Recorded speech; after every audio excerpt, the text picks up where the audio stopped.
O te whasisilatu to e amatalia nei te orumanga le whono au whaitu la whono. Te tonu maua se whasinga malosi pa i o le Palemene, wha malolo on sa i vi ia le tualan fua i le nei aso. E whatati ese te orumanga le whono au whaitu la whono mo le malolonga le auli, o lo sa unua wha mamlama le fionga le Minstown tanga luengo pisnisi a la manuia maleipa, i le tula whono tau whaofi o teu teu ngol tula whono tupe teu wha whainga luenga ina mai fafo lua fe lua sfun moleono. Ia o le avanone tu natu lau fionga le Minstown mo le wha o wino lau saunanga. Fionga le whono ftelai. Ia, se i tu malia whenua alfina ngalo Minstown, se i tu atu lau te ita en malo? Le i tu le avanoa e awa wali saunanga le fionga le Minstown e whani avanoa e mo le toi whaftai tele. Lau fionga le whai lau tusi le whono, a mai se whari tau tenga le nei aso, whamalo le tau tua Palemene. E wo manatu lau fionga le whonga whethalai.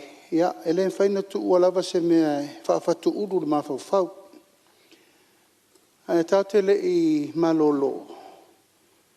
Sa anu whanofo lava ma toi mawhau ma toi tō manatu I lau saunaonga lea na e sauno iai. E ala I whaalinga ia na toi whai muri mai le taitai o le itua ngai. E winga le whasolonga o le tātou ngā luenga. Ana le anganga lava le mamuri atu le whaafitai, ono lo tu ava noa pea.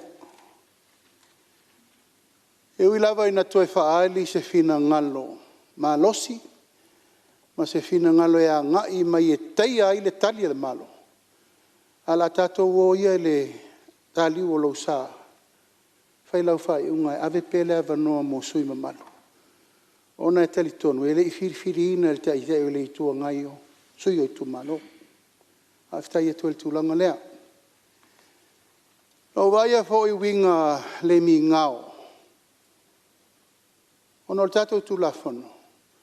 O mana e au lape. A ei se tangata e tū lai e se malefono au whairfono. E tauna longo le whailau tusi se whanoi alo ia.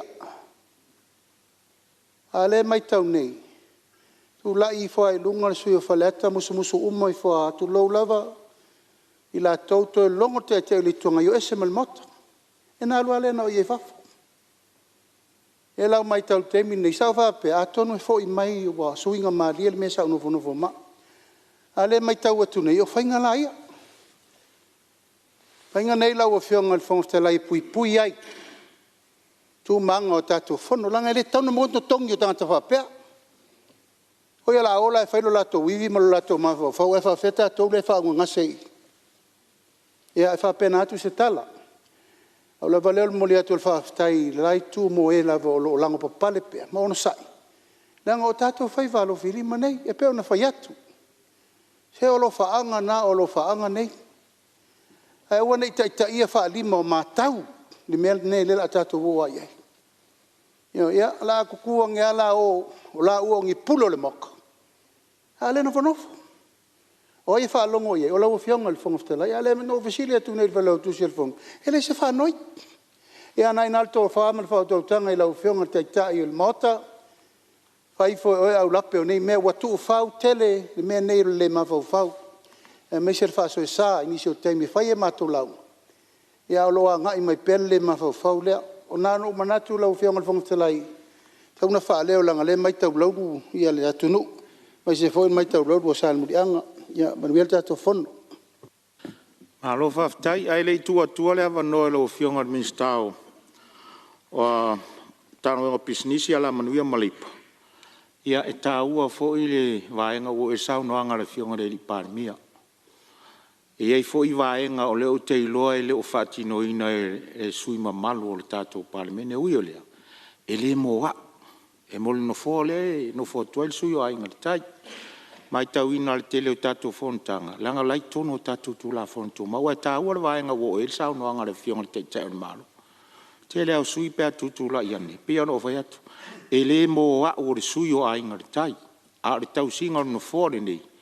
Ia ma whainga malo wha a temo kalasi. Mole anga I luma. Ua fō I lau waile nei vai teimi a e pia no whai atu. Ia e le e ango tuli I helo ma fau.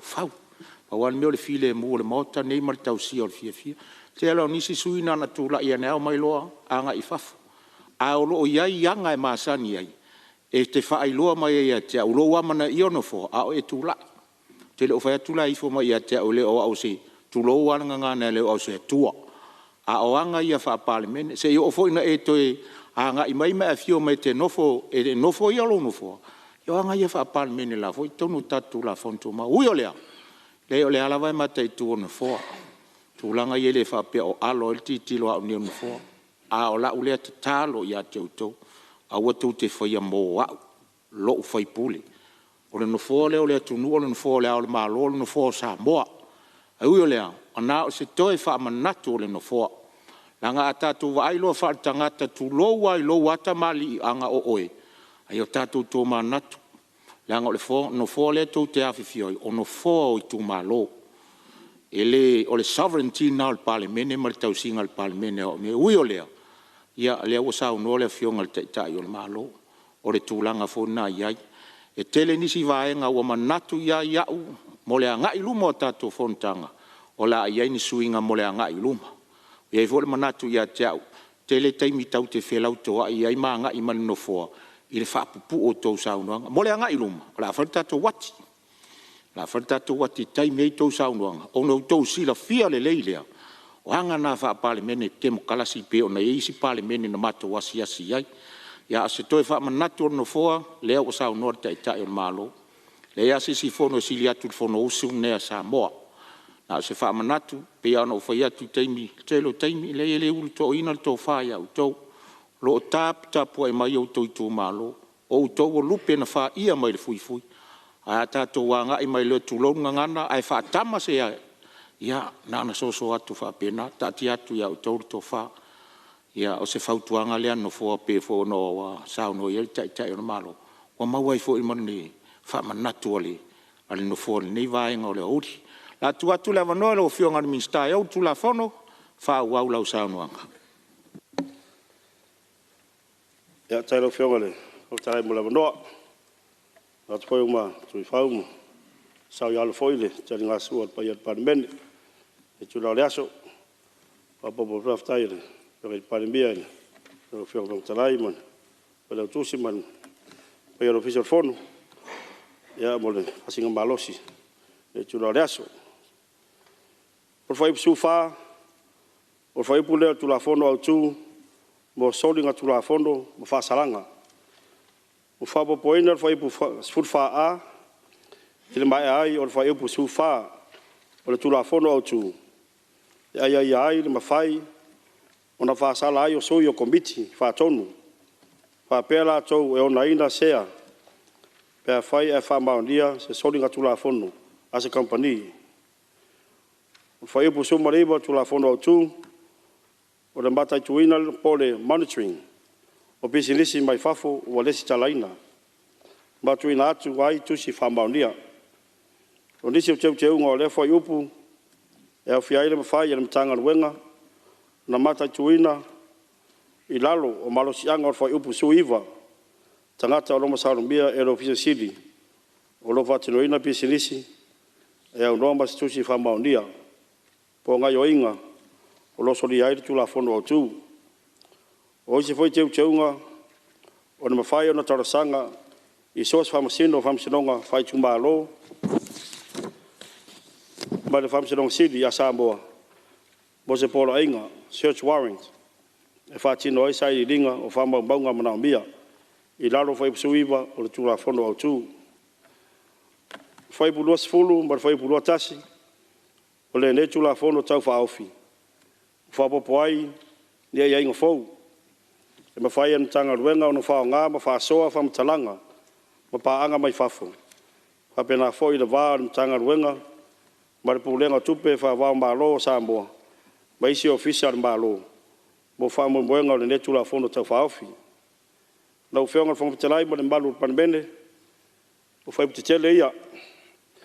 Whai putitele nā o tula whono au tū, o teu ina, I le netula whono tau whaofi. Tui nātu mbata nei, mo le ilo loina, ma le whamauninga, ma le wharatele, whaftai.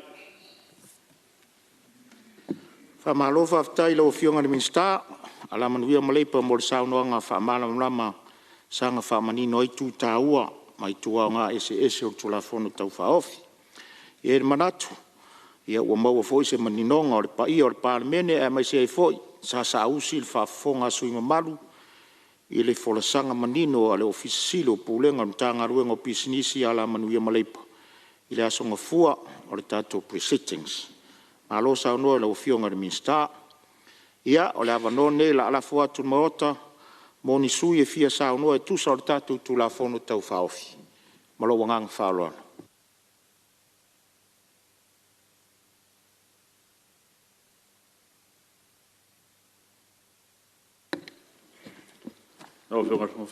ia o lea ua maua atu la foliga tamua mai le to'oto'o fa'asalele'aga numero 3 ia saunoa ua avanoa le maota o le viiga ma le faafetai le atua tatou aulia mai fo'i lenei aso lona tolu o le tatou fonotaga mo le atu le fa'amālo ma le faafetai i le lava papale ma le ona sa'i o le aofioga i le fogafetalai fa'ato'ato'aiga luega o le tatou maota ia sa tautua le fo'i ana le la fa'amoli fo'i le fa'amalūlū ma le i le aofioga le taʻitaʻi o le mālō pe le auisa mai tau mai ia o le agaga lava ia o matou sui e lagolago auaga luega le tatou mālō ma luega le aofioga le fogafetalai ua atu se matou sao e ua atu lafono iai o te ropo a mea sa musumusu e lauri ia i o mai e musumusunga a sa usiri atu ia ia e whapea o lai la fono i o iai ia matou ia e ai e whapena a tonu fo e tulanga le sa wapea mai ma te mai te e tula fono le ai whaftai lo fionga ui la fo i se le fonga sa whai o pre-sitting tai o le na mai e le wanoa e watu e matu manatu a to vai fo i manatu sa watu e mo si fo i nei tu malu e lango i mele le ai e tula fono ia tonu whaari te eisi vaenga le o fautuanga sa watu e pio vaenga na ona whamau i fwai e re i o mai nei tu malu wa pia mai am tuat te atu le ai o fautuanga tu inatu whamalu lua tuai lau fiunga le paramia pa ako isa mai tau mai le ai aftai fo i lawa pale lau fiunga fwetarai man tatu mota e Fai atu se wam taranga pupu i le tula fono e pia tuina mai aftai lau fiunga le minsta Tau tasi nei tula fono pe fo ina tatu tano ai e tatu seminasa fai tau a tele mai ainga le fo ia ma tula fono le mai atu nei e tatu faltu pe tu ton e tulanga le o le tula fono e anga e atu a wale manuia o tatu tangata ya ai mai se fo tulanga le o fatino ina o tatu business ala manuia o tatu tangata sa loe ila o foi tau atu tula fono malona atu anga whawhitai o lea ua ofi mai le tula fono lea e pauare mea sa te patau la i eiro nei sui o vaenga i o tano me tula fono i le lisi wha leo ma le lisi wha tapula o pisi nisi e mawhai ona whaatino ina e tatu tangata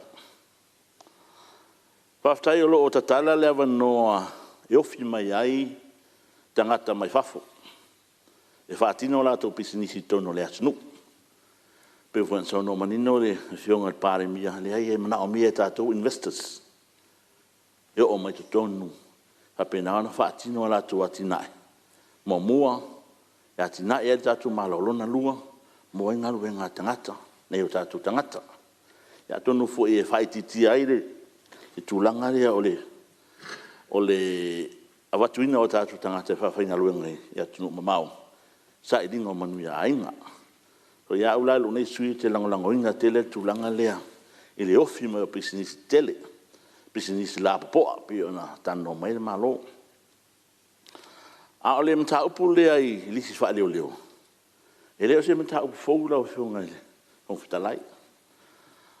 O wa tere tau sanga o langa mai ele au fai pisinisi vaenga lea. O lai mele mai tau te mine. E E mo ro tatia I lalo le lisi fa le mo tatu tangata. A me moni la. Ia o tele na le usta ia tulanga le. Ai sa. Tele o avai nei le lisi na ia o ia vai nga yono. O lo ia vai nga yono. O pisi ni se fai ai tatu tangata. O ele to mai fai ai. Ya tele temina le mai taula o fionga funfutalai. Ia o tele en fatino e tangata mai fafo. O tele ta ua foi sei tu ai nga po ai tu nga tangata langa nei. Ele fa pe nei o na o vane ale le malu o le atu. Le atu no mai sai nei na o sai na. E ai foi tangata lo fatino pisnisia. So fa pe na se tal no atu o lo fatino tangata mai fafo. A o le ta tia ta tu la fon. Rona winga la ua ititi ai le ava no ai fatino yo tatu tangata tatu business. Ma ma wai tatu tino tupe. Tatala pe le ava no ai o ai fai business la po manufacturing. Ma tulanga fa pena ma winga wenga. A vai nga ia la itia. Fa aftai le fionga minister. Le o mai tau watu. O mana ia tele fa tulanga na mal tula fono nei. Mana ia tele pui ai business ia e fa atino ai o tatu tangata. Mole manuia o latou. O lani mele tupu temine. E lai sene le pisinisi la titi lalo le ingol tangata Samoa. Ai la tu e se tangata le tu mai ai. O la ua whatau taia mai e tangata mai fafo. Ia ane isi mea le angai I la o mai tau. Ia o le au whainga ruenga. E te la tu ia o tumu fo tangata mai fafo. Ia awa le jai ia emesa ia tulanga I whaloloa. Retail, wholesale, tulanga whapena. Ia pe o ati nai ai whawhetai o lewa sautu la fono nei. O te langalongoina fo tulanga lea. O lea le ave ese mai e le lisi lea mai lalo le tula fono au tu. O lea la mai lalo I tula fono ia regulations. Ma toe ilo every 2 years. Te ilua tau sanga mai le ilo. Pau fo ia leo whaafonga mai fo ia au whai pisinisi mai la tau.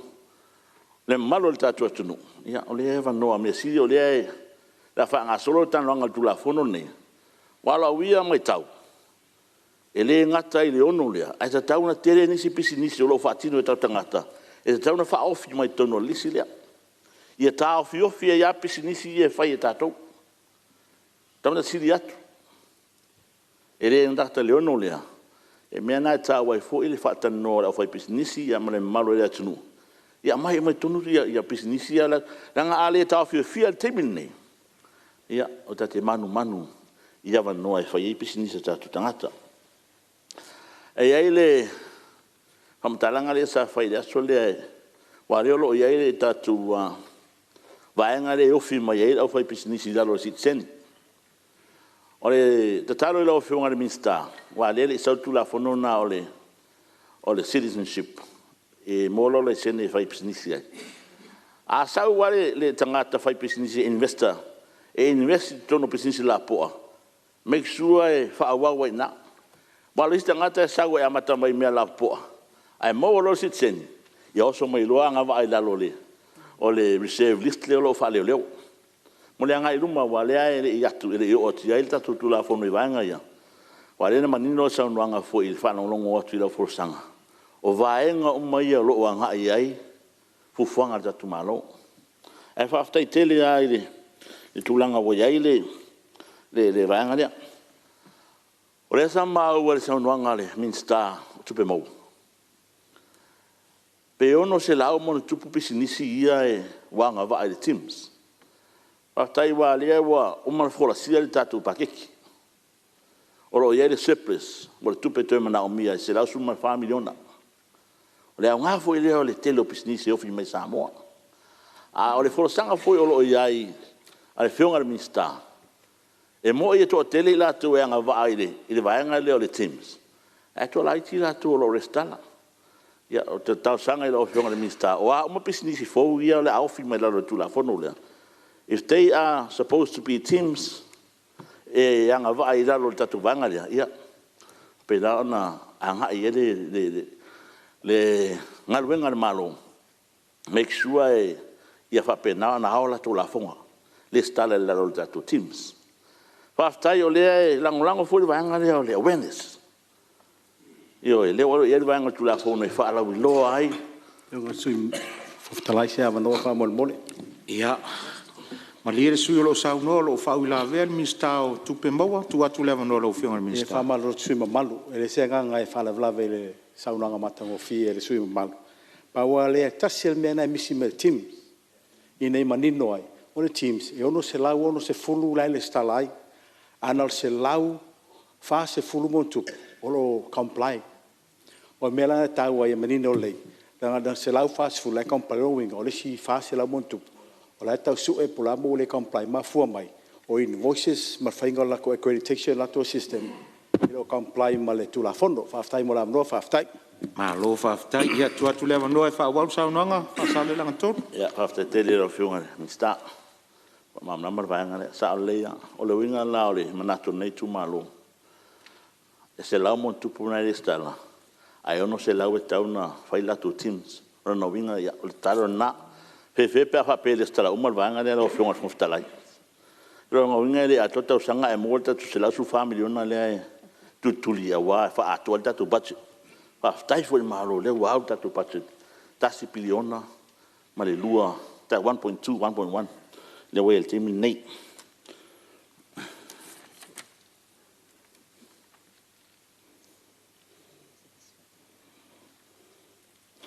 La fiona le il fon feterai. Ia ole tu la na le tu malo e pupua.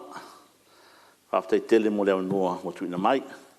A so tuanga na mo le tu fa malo le fiona le minsta mo tu la fono pa wala mea tato vai tato lisia ia make sure ia papena ona fata noa tato malo tato atunu ina papena ona fa la uteina lisi dia wa tele business o mfaina fai o tato tangata ia pete ane wa mata na threaten na o ia to mai fafo sa mai fai business la po eu fa solo te vanga right ia ole to tala la fionga alesa pa o ia tia ole vanga le I la ngale so nafi o trato nafi ia e mole tuai fa malo tele fa sanga fa sale ang numero fa I la fiona de mama tua fa sale ang numero tolu te peatu fa stai molo tu le mai ia o mama na mano tele tu le mai ia mole foi fa malo I la fiona su sa fatasi ia mano tu le mai il fono uso per Palemene ia fa malo mo tu foi me foi tona mota lo nga fa lo ia mano fono uso Samoa Malo whaftai sau noa whasale ranga tolu, ia. E tele rawa sau noanga, ia. O tima inga, malapta inga, e popo waifo, le tula fono tau whaofili nei. Ia, ele ia se isi tu le anga ia iluma ina, ia maua ile file mu. Ia ma se sau tula fono awasa, moa mon tangata nu. Alo ilo sau. Tu atu pele ava noa, isi sui e fia sau noa. Ia, o leo mai tau watu, leo atu le mai sui si umu. Tu atu le ava noa. Sao no ai tu sa tula fonto faufi. Mole atu le whaftai ma le whamalo e lau whionga le whongwhitalai. Whawhawhoina fwoi o le tula fonto tau whaufi ua wholosia le tātou maota. Whaftai fwoi le whionga le minista fwoi e ngafa ma le tula fonto tau whaufi malo whaftai tāpena. Ia I tūlanga uma e pe ona wholosia e lau saunoanga mātango fie ma le malama ia fai ngofie fo ia ni manatu mani langona ia awa fo ia le nei tula fono tau faufi ia e pe ona ia fo ia le saunoanga le fionga le minsta ole anganga faftai nei tu malo so se tula fono lava e tau faufi so se tula fono lava e tau fai ina i pasia tono le tatou mota nei o se tula fono ele ngata na pui ai ale tatou maota nei e pui e foi se o tatou watunu. Ia e lawa lunga lava I le se manuia lau tele o se o tatou watunu I le tusai ma le tula fono. E le ese manasu tele o le mato I tumalo le tula fono ua matango fiero na whaatatianga o vaenga uma e pe ona saunoela whionga le minista. Angai vaenga la itia ia le tulanga e pe ona ia le saunoanga le whionga le minista. I le vaenga lea o tālusanga I lātou e angai mai tonu se o tātou watunu. Ma lo whaaftai lau whionga I le minista I tūlanga I pe o nei ai, le ngata I le umi, ia por telefo I o aso e lorina ai, I le se fulu aso, ia por whawa I aso e tuina atu I neura ai, ia tūlanga pe o nei ai, ia I lātou, ai tua lalo lau fionga le minista, mai lātou e ngafa tonu ma le lorina le nei tāsanga. E whataua le nei sui a tūlanga o background o I lātou e o mai. Tūlanga o vaenga e a fia ni soringa tūla fono I atunu I fafo, le angai me a te tātou, po le ase umi o ni vaenga I le loilonga le komiti le lai lorina. Pe fini tausanga I tua o I lātou e mai e ni whaamaunianga o I lātou le tūlanga pe o nā ngai me a te tātou, pe foi o kākou. A kako malanga I fafo e mga mieli poki le ofisa o leo, e whaamaungi ai ngi vaenga ma tūlanga e pe o nei ai. Ale talo I lau fionga le minista I se I vaenga ina ia whaamautua I mana ia. Te langlango inga whawa I aso, pe sida kufo inga ia le ato toa ia vaenga. Ai le I whaataunu ina ia I lātou e angai me tonu si o tātou watunu. Ia awa ia nei whaamanuianga. O whaamanuianga e le ngata e mau e fwoi ngā luenga I ti tātou. Ai si tia fwoi tamau a inga si o tātou watunu. Ia I lātou e angai me tonu si o tātou watunu. Ia e whātuia nei fwoi vaenga ma tūlanga e pe o nei fwoi ia fōwhanga le tātou malo. Vaenga umo le sasau noela wo fionga le minista. Le whātulanga ina mai o vaenga le tūla fono. Mtoa langolango ina lava ia vaenga ia. Manino fo le whaitau ma le whaalongolongo I tūlanga e pe o nei lau sau noanga. A le tua lalo e sa ili linga o tūlanga e pe o nei ai ma le whaamanino inga. Ia mai la toe angai mai. Ia o sesi vaenga ngā o le tāsanga fo ele nei fo I tūmalo, ia awa fo I la toe angai mai tonu si o tātou watunu. Ia, a toi fo I ma, o tele fo I a pai pisinisi angai mai fafo I tonu si o tātou watunu. Ila o fionga le minista ngafa ma le tūla fono. E fo I la kou whaika inga kulou, le nuu, le atunu, le o sainga. Ia, e whai o le maamalama I ngidisi. Ia, koe le maamalama le whasa moa matulanga e pe o nei ai. Ia, o le tua lalo, matulanga e pe o nei ai. Ka ki aku le komiki le leo ingo tārsanga. Ia ato atoa vaenga uma e pe o nei ai, whawhianga iai ma se o tātou watunu. Ia inga ia maamalama fo I tūlanga e pe o na. Iai, ale nganga moni lava nei tu malo, lau fionga le whongfitalai. Ia, whapea fo I lau fionga le minista. O ngafa ma le tūla fono. Ia, lau fionga le palemia ma le kapineta ma malu nei Palemene. Langalau inga nei tu malo le tūla fono whatulai mai. Ia, o se tala lea. Whamanuia le atua le o whionga le whongfitalai, whamanuia fo tātou maota. Ia, whamanuia le whionga le minsta e ona le tūla whono, whaftai mo lo wavanoa. Malo si umu whaftai lo sao fo le tusau tātou tūla whono tau whaofi. Ia, e mamori atu fo le whaftai lo tāri mauto o tasi mai nā. Si o tau fuinu uto ngao ngai tu atu nā, a malo whaftai. Ia, lo maua le wanoa mo seisi sui, a wal tātou tūla whono. Ia mai tau atu lau sao ni mari sao, sam tau mwhalatai, tu atu lewa no e sao noa. Au fionga le whongwhetalai, mana tu o sa mawhai ngā mauta o lea le toe o iese whamatalanga. Au lea vitonu le fia maina ma tu sao se whautuanga whanitu maa loi, tu la whontau whaofi. Mo muona watu le whamaloi le fionga le minsta, mai se foi o le ofisa sidi mat pulenga ia matato matanga luenga ana le tula fono pisinisi mala manuia tai mole taulanga langa I nei foi tu taua wa tasile nei ta upoe tele e tala le Palemene ma le tato atu ai whaftai o lewa taunu umeri tula fono e so soani e fo iei nisi o whawhita audi e peo na tula I mari ai mai Paula vale tūlanga e fia o iei se manatu ma se whautuanga nei tu malo. O le tūlanga le lisi wha leo leo. E tā ualo tātou manatu ma mana ia o tātou tangata nuu. Ia wanoa e whai episi nisi ia pe o nara vea I lalo le. O le lisi wha leo leo. Ai o te manatua I le masani an mene o le fo mai por so fu malolo ina ai mai se fo yo le saunga le mu o le tunu a tula I mai se mai po se whawhita uli a whiare soi fua maloloina. E pe e diri whare wa aia le soi fua maloloina ma fua mai le lau tele o le atunu. Ai whamuri muli le tangata tu totas, por tangata tai totas. E whapena se ma aia nei tu malo nei teu ngar tu la fon tau whaofi.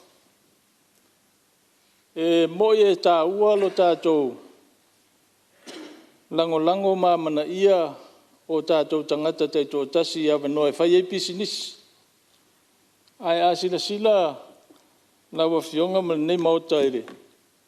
Tūlanga o ieile le tau o le soi whanga. O le upomonia.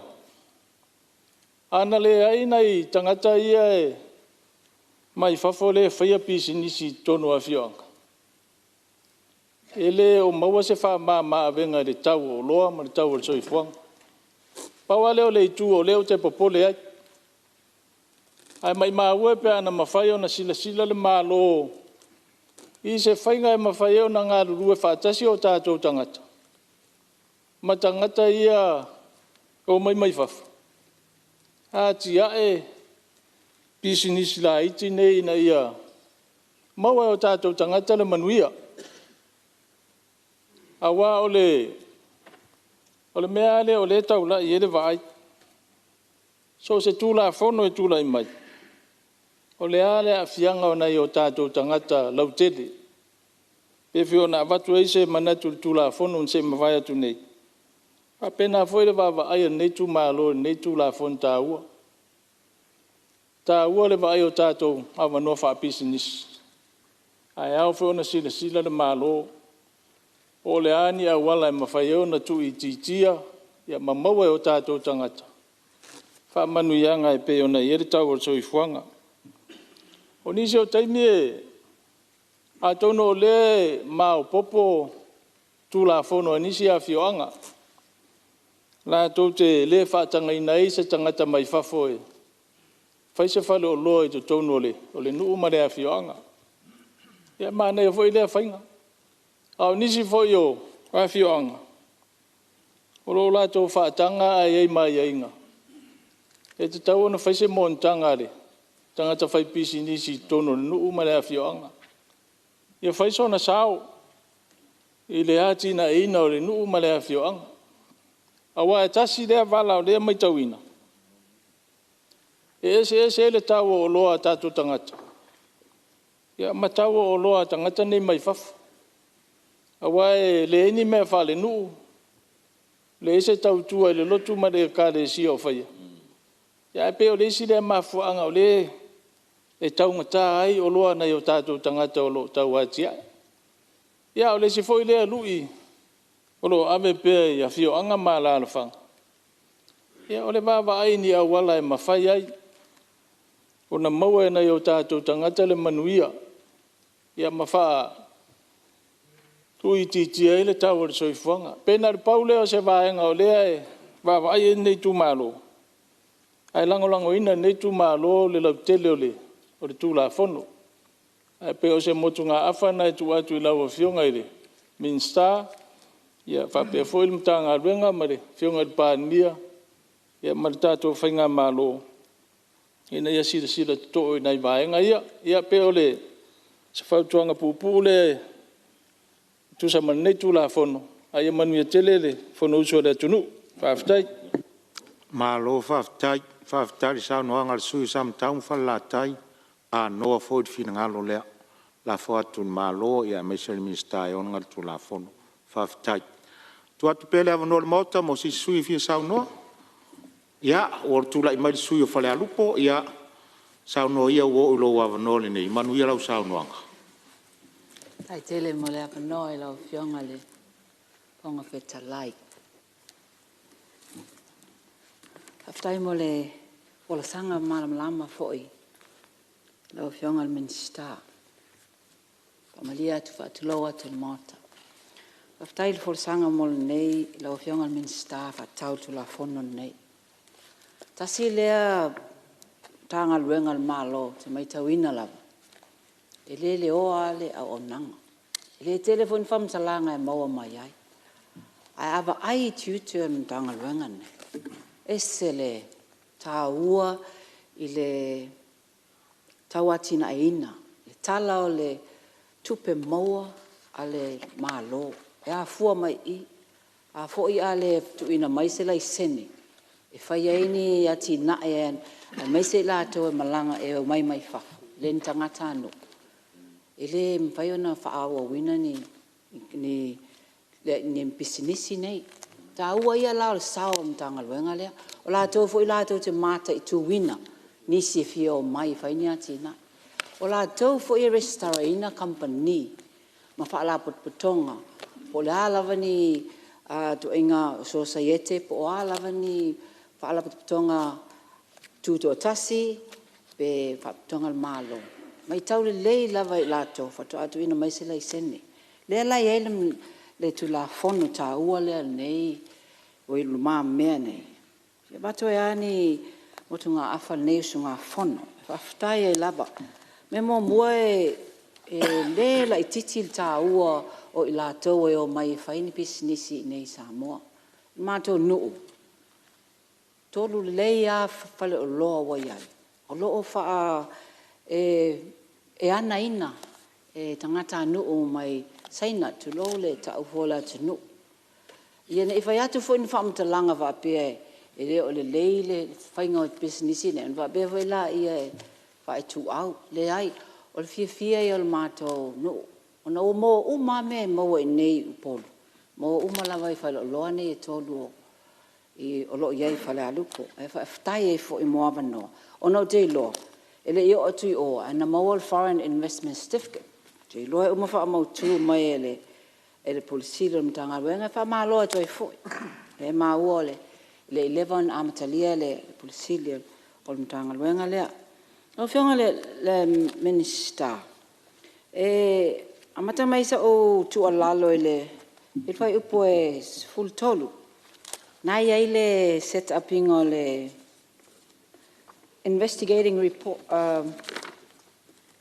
independent review of decisions. Tā ua ia. So samtanga ruenga e mana ia lava ia se tribunal wapea. La tau te ba aia ia ni whai unga a le mtanga ruenga whaia. Ia wai le masino. E ia whai unga o lo o leon whai e voi whai unga e whasiringia. Lea lai ai I whaapea o se tangata lava e le fia I se whai unga al mtanga ruenga. O lo iai lea vanoa e iai le se tribunal lea la tau te aia po sao whai unga na whaia e le mtanga ruenga. Mana ia. Ai o te vai atu. A le fia suinga follow sau nei. A le fia se se whai unga. O na talo sanga lea i le official lawyer sili. Ia whaia i le official lawyer sili se independent review. E whai leilo longa o le talo sanga. O le tua lalo, ia mantua fo, o le official lawyer sili. O lo ia lea al mtanga luenga. Lo ia lea al malo. Lo ia fo il mtanga luenga. Si fia natural la nei me o lo ia tu lo. E au lava I le tangata na te tuai, e au le client. O le tua lalo. E se o te sila nea. Pe la o lava o le tele o ngā luenga official lawyer sili. La tau mtafa yoyo ngā luenga o tu la fono. Te tele voi nei. A toi wha o popo te foi mo auto e set up le AG se tribunal. Ai pe a lava.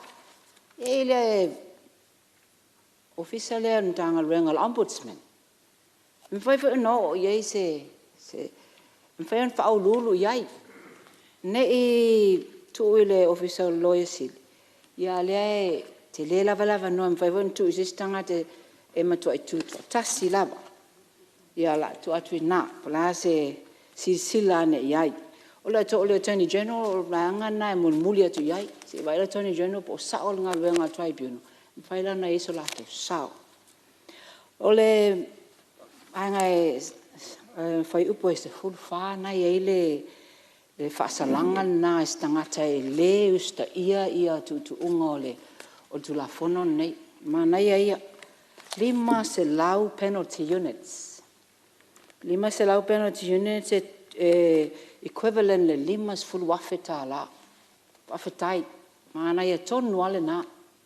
Mana ia le te leo le whasalanga nā ia aua I lava. Ne I so sopo ma ia whaia ni awala whaala tua voi nei tau mwhai maua il tangata lona certificate. Mana ia, am whai wentu tu atu I lunga. Ia langa I tā ua. Mai, o le isi mea o mai mafo whau. O le lisi whaatapu laa ma le lisi wha leo. Mana ia, o lewa fo un tātou I loa lisi nei. O le tele o tangata e whisiri mai. Se o sao e ale whaatino ino ngei lisi ali. Le nei ua tele o tangata mai whafo, ua alu whaasolo atoa lato pisingisi. Ua alu ai ma pisingisi o le sa iai le lisi whaatapulaa. O lisi wha leo. O le tualalo tumtanga luenga. Aman mole tā ua lo o tau mata I tuina. Pai o aso nai, pai e toa se singa. Enforcement e tā ua tele. Pai pentoa se singa e le whape tau e le la mata watu. Tā ua o meo spot checks. Ina no ava ai o e moni wai saore leia o umawhino o e whina ngalo sui mamalu. E a mata o le businessi whaloloa. E umawhonga, e meisi me whai tua. E meisi mea e mānaia, e loa lai lato, pewa pera la ata o sea se singa. Ai te ia o tau tutu. Tau te kai pe whainga o leona nā, voi nei, whai si ofu pe lai kuk jo e whainga luenga. Ai o te ai o, e mau ai. Tā ua e, lean tā ua e whaasale anga tolu, tā ua e mea lea o le Thames, le lansau North Element Star. O le Thames e yoe. Awa pe ongo se lau ongo sfulu anga o se lau fast food. Oi. Ie, sau e fo ile question of enforcement. E se lam tanga luenga. E lo lam tanga luenga lai o. A ele si meo te mai tawina I pale o loa nei o I lātou nei mai fafo. E rena o saina fo e sau noanga e ai fo isi vaenga tu lou. O atu no Filipina o na atu no o mai Thailand. Ai o tele lava I whalo loa saina nei o retail shops. A vatus fais whaatau. E al teimi vai whaatau o te levo. O na avere o se siaki. Check. E le talia e le tele o whalo loa saina. Ia, lai, ta tope aku se whaatau e mai le ka liangi siaki. Se isi sila ne ala o whiongan minsta. Anga e te tau no ona yeise mafu anga e leina le whaonga aina siaki. Lo winga e cash umame tasi nā au wala. E mwhai ona tonga ngā inga le income.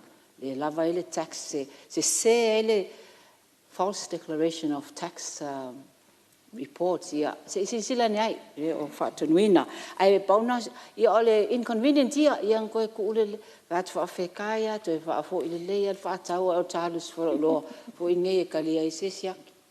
Ia, vai atu e au ngā mole whaingo fia ina o whaatau e inga, mamalo la tunu. Ma ia talia ai fo, e fiu e whaamamlama.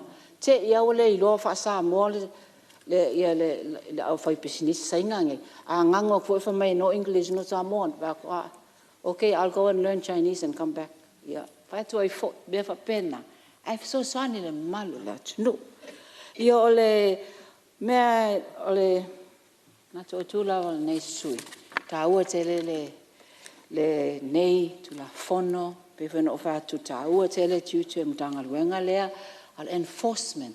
Not only enforcement, to low level, but na for ile promotion. E a se me e whai o tau whaalinga, whaasalaunga I saulunga le tio. O whaasalaunga pete o fia ne vai taulanga sa tu e fo tua lalo. O li poti vo inge el marketi, sa valalo. Sa tu o lalo le ACC. Vese el mana ye os to tono le ta vale. Ai sau ino o loa ila ia. Le lau te rea rungi whaatau kau kalo lai taung tā. Ai o mea lai ti whape nā e pe māsani ai le whaalong. Ai paua o mea no oi loa ila ia o. Lai māna ia le asone le maketi. Whape nā whai o tau. Lai māna ia le asone e vai o loa lau tau ngō fia o lau ata le leile lai sene le whalo o loa lea. Ia me o mana tu ina jo au tafa ia ai manuia tele le tātou whasausaunga tuenga le nei aso aftai tele mo le avanoa lau whianga whongwhetalai. Laki, ele umara o teimpa, dai lava ropa. Whongwhetalai, po se avanoa. Ia, malo whaftai sau noa ia suia whale alupo la atu le avanoa lo tula e mai le whianga ministau tupe maua. Whaftai mo le avanoa whongwhetalai. Sau fia whaula vere sui malu an mānai o si whongat whalongolongo. Ai wo tano atu, langa leo tāua le enforcement. Langa le esu malu le pre-sitting. E sa whala uiloa ai le tu langa o le matua sisinga le o mai an whai o le enforcement. E whawa i asolo mai atu nei, sa wha solo e tono upolu. O le ala wa mareli poti. E whai asinga o ngaonga o le tu langa lo ia tato pisinisi tono Samoa. O le fo vaso fo, la matu wo sa vai pe uma tato fono. Ina sia ke fo lo sala fai. Ai morsi lo fia. Wa mareli poti, ia fasi fe lo tato pisinisi. Ia o pisinisi la ni la sende. O pisinisi ese le ngola la sende. Ai se tangata le fata wo lo ai. Ia mo pisinisi. Ia la alu fa solo atoa. Ele ngi mena FIC, le ngi tu fa pena. Ia morsi lo fia le fionga mane. Te tu la me se suito e pa ia vanga lea. Ia le waru le fosse me tato tanga luenga. Wala si singa o tato lai sene, ma pisinisi whapea whamuli mole, lau whiongas whongwhitalai, whaftai mo la wanoa. Ia, ma lo whaftai lau whiongas minsta, ia masalo leua ma ua mai le sui whale alupon sau noa, nanga sa ele e aua i le tato pre-sittings, ai sa sau noa whamamalama e le whiongas minsta, enforcement so tu la whongo, whakasi e malato wa si singa. Ia le lopo le si puna vai leo tupe fau, pe a le stala umale ono se lau mon tupu leo. Ia ai malo whaftai. Ia tu atu le avanoa se sui mo tai fi sau no. Ia leo mai tau atu lai mai sa nganga wha. Ia sau no ia wa avanoa le mauta mo lo finangaro whaania. O leo tu leanga whaftai lau whionga le whongwhitalai. Apo foile. Whaftai lau whionga mo le whawhawhoina le tātou Fonotaga ni aso. Ia le matase manatu vai e mo le atu le whamalo lau whionga tama matua le. Mauta lau whionga le minister fau. Malole, lo fion tea, mo lo tu lai mai lo tofi. Ia sa fa manu ia le tua, yo faiva, foi le fa malo lo fion tu ya. Malole. On sa, ia fa manu ia foi le tua lo tu lai mai nai tu. Ia e fa leo se anga vai o nei tu malo, sa fa tu sol tu la fono to fa ofilinde. Le nei vai ngol tatu Fonotaga. Fa tai lo fion al minister mo tu la fono o le nei. Alo longo foi male to ai finangalo fa lia. Ia mai tau foi male to ai tulanga o yaiso tatu o tunu. Ola wa mai tau yo sa mo ala tunu e fola mai tanga te fe business.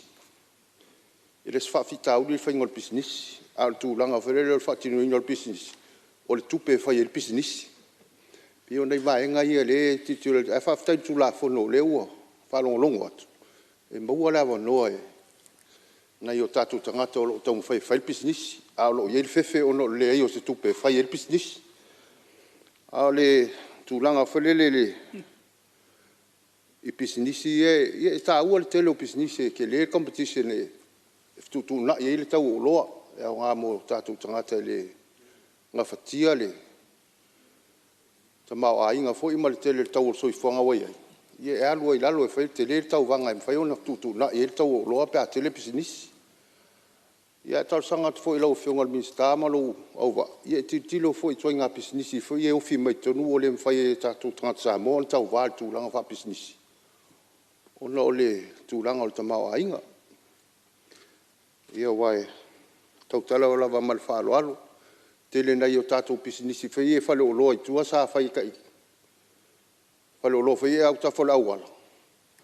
Ia na le watu ala ofai business te tele fa tu des falo lo o mo mai me au ta fa ka ko el watu des vai asu o pi me lo el fa lu mo business na ia sa ia pe o ngai sina fa fita ulio o va ngai ole ia ma le fo si la ia yo to lo o fionga minister mo lo ova tu langa o business fa pe nei o se mato nu e se mato tu malo e tele la fai business e to titi ale se mele fa business e se mato tu malo e pe o polenga na ta mil va la fa wa kam ko i male lo di ska ka business vole ki divan me ka si le fai el business na yo tatangata E whainga tāla o na kompito tātou tangata loku.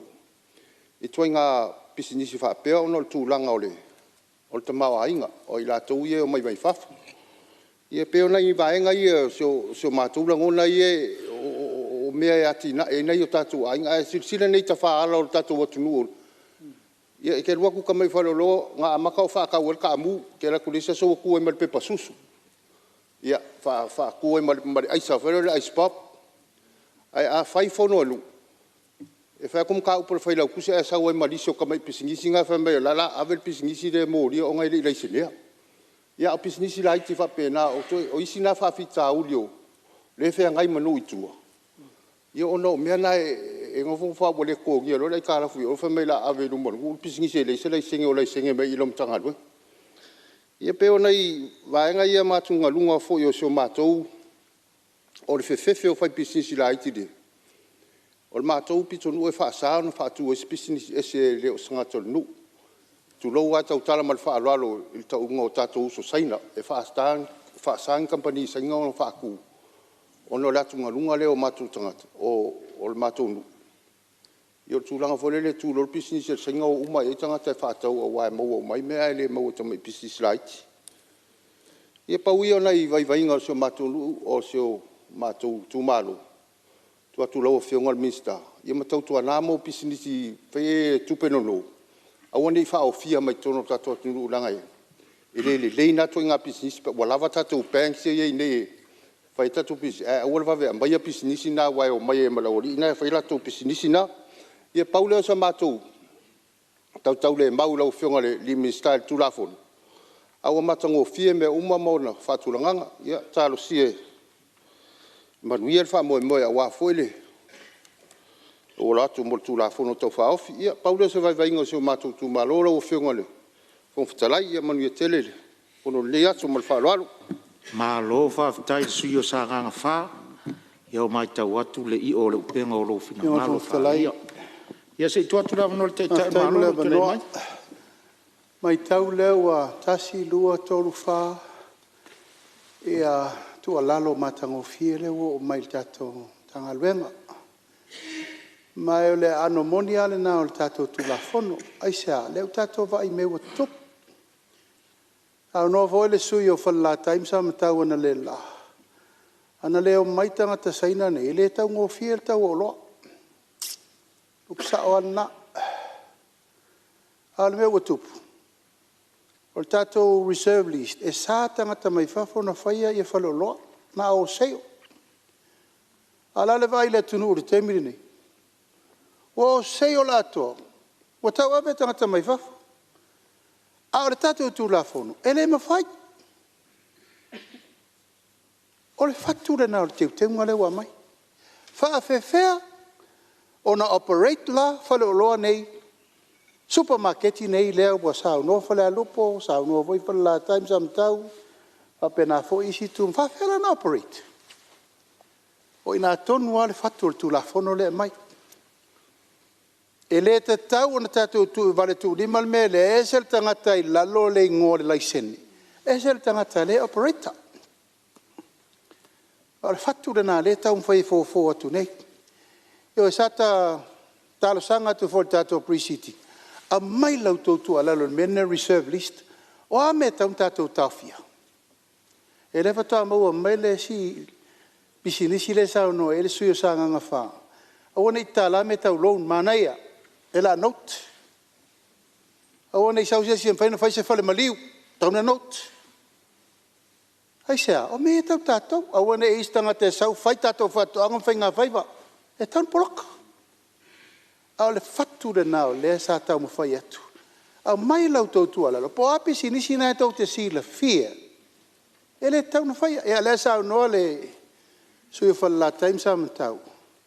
E tu langa le o tau ngō fia o soi fuanga ono pisinisi saina. I oe, i le taimile na.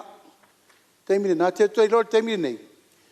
O matuai matau tia le tau ngatau pusa moa le te sa noa mai ei nei. Ona wa yel tu langa. Wa umal taimile tau ngō fia. Ia o tutu fatasi. E si ira kaul pusa moa le mele kaunga ye.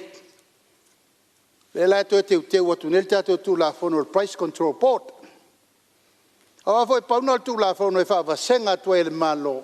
o le tau lea o le pusamoa e le mawhai e sesi na pepelo pe e si na tau i le tau o lewa i loe le tiute mai loe le tau nfa tau le pusamoa mai fafo langa i sea wa umal tatou teimi o le tatou world formula len tatou ye demand and supply that system is finished e te tau toi fa fo i mai le mele limo le malo o tatou i loe le tau na mai mai fafo le import tu i ai pasene le malo i tiute tu atu e mal polo fiti al fai pisinisi ia un tatou kanta lola i o le tūlanga ole tau e ta tau noi ale tau te o le teimini na ona sioki al pusamoa ko ele le mai wo se lau kala al pusamoa can we control it and then fight ala le taua i tatou tau fai malama lama uma langa e feso tai uma tula fono sa o le lei e me tau ngofia wa matalana fetara no wo le to is a competition na bili mai le soi pisinisi vai for ka ko pusa mo ka ofir ba so la si irunga le mea ia we have no control over it e lau fata vale sare lo to mau e sa runga tato commissions of price control board e tato to yo la e to fatu lang a le fatu le menei mo tato tangata ia a le nganga le na sa na sa si ave se taxi sa se si sa ave se passi e le tato vai nei wall papa kiu Hoi papa kiu, lau tato tu lau lapa le alua ngai oi. I vai maungatasi, lua tolu wha. Ia, mai te tiela le whiawhi nai latu lai, ia. Nau tangata nu ese lai pusal papa kiu. E kuku ka kom kikiro ye. Le ngangal namal wha moe moe, ta ua el tu la fono, toi teu ato. Toi lau li liu, mea wha o ngā mona e tato tangata. Ai mana ia le mai ni pisinisi to te sira fia e te tau na tato pui ai ia malanga fa lolo lo faftai to fa mani nongo ia vai nga o le tula fono tau fa ofile ia nei va malo sa no le suyo o sanga fa ia mai tau atu no fo fa fusia lo malos ia vi ia le tu tar sia te le to tar sanga mai sia o maranga fa fo mai ai ole au te telo le mai tau watu tu so fa mau mau ngai suyu mai au na sao no ile ia se suyu au sia ona taimi fa ta pula o lona winga fodinga mai ole le lifa o mai tulanga fa fautuanga ngai malo ma vai nga le ia ile se vai ngai no tia il fon fitala yo to fina nga fa lia ai manatua ia ole o wale lifa o ma fina ngalo ole mau tai le tu le o le tu la fon o yo le langa le tu la mai suyu vai mau fa la tua tu leva no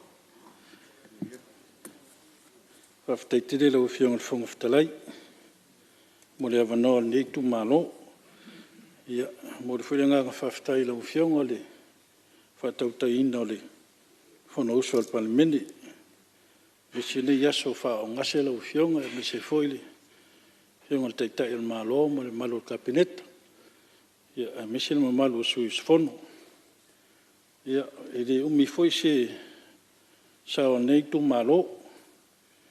Ia, ma lia saunonga le whionga le Palemia i le tāua le tula fono. Ia, me se foi o le i tu malo nei o lo pi o lo lofi mai ai ale. Ia le tele o nai tangata ia fai pisinisi. Ia, e whaftai tele le folsanga manino o lo whionga le minista. Ia, me se foi le folsanga le whionga le fisili ma le malo le poulenga le tato prisiti. Ia tau mawaisia ta manino le sini ma le autu o le tula fono. Le tu malo foi nei le lango so se fa moe pe o nei le atia ina o le tato malo ma le tato tnu. Ia fa malo lu at foi lo fiong fong ftalai me se foi le fiong le tata il malo la foi mai tau nei tu o mot. Ia mai tau fiong. Ia pio mātou ia sui fau pe e whaalolungia tele lau whiong whangwhtalai. Ia mautu le whautangia fo ia au lapel tu la whantou mau. Ia le alana o lau tā ua le tātou pokarame whamasani le laso nafi. Ma nino le lei forsanga le whiong al whaileu tusi ma le pulenga i whaton wholau o le tau manga le whono. Ia le alfoi nao le mātou ia sui fau e whaalolungia ia tātou flaflafoa inga i tātou Fonotaga o loo whawau pea. Ia, pe o tele upu mtala i nei o tātou uso ia mai saina. Pe o loo tele ia pisinisi o loo whātautai e toni si o tātou atunu. Tonu foi si o mātou i tu mālo, tele ana whaafoe na i tangata ia mai saina ia supermarketi. Ia e fia mo le maula e fia mo le mātou tai malanga le fia ngā sui whangwhitalai.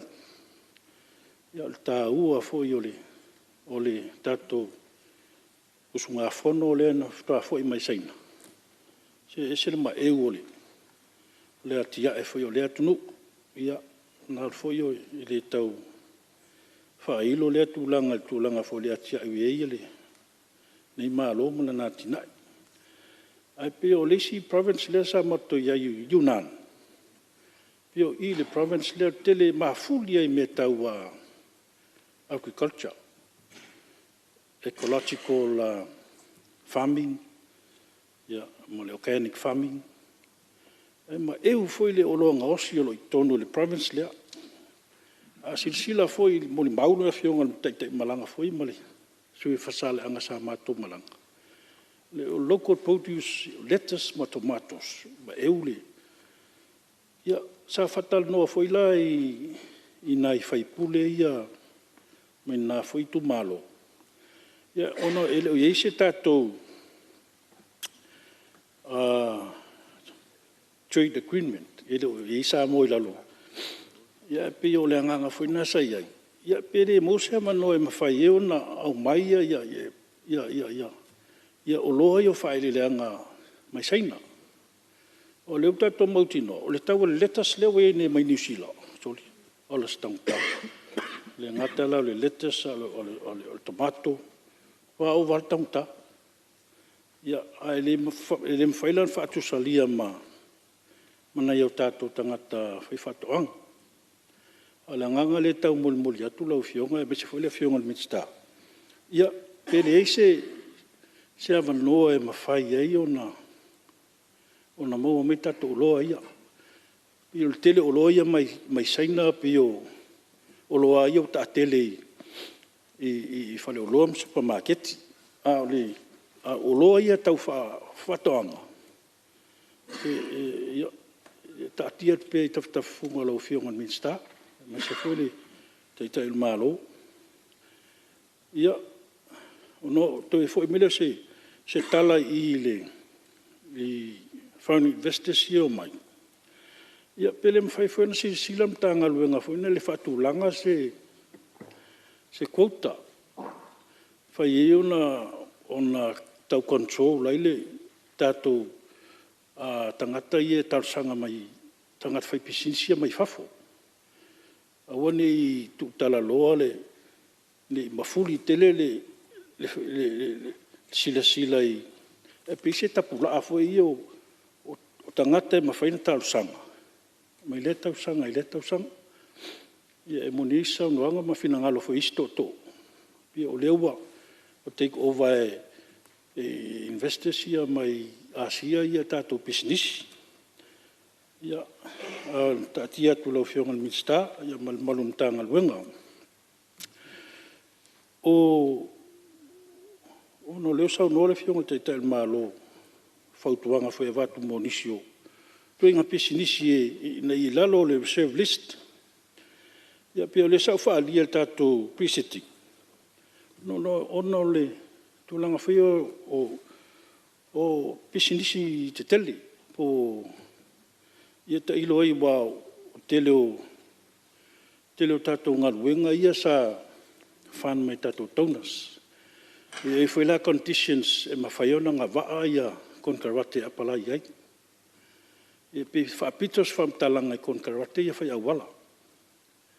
Awa mai tau atu le Cross Island Road le a fie mal mātou i tu mālo le sa misi umu. Ia pio le na mālo e lisi konkarate mai whafu. Ia pio le nganga le tau avatu. Ia pele mwhaila e whaitete foi se tala o conditions o taunasi e whandinga tato poloketi ia. Ono le ila vanoa mwhaina o na tarsanga mai kompania mai whafu.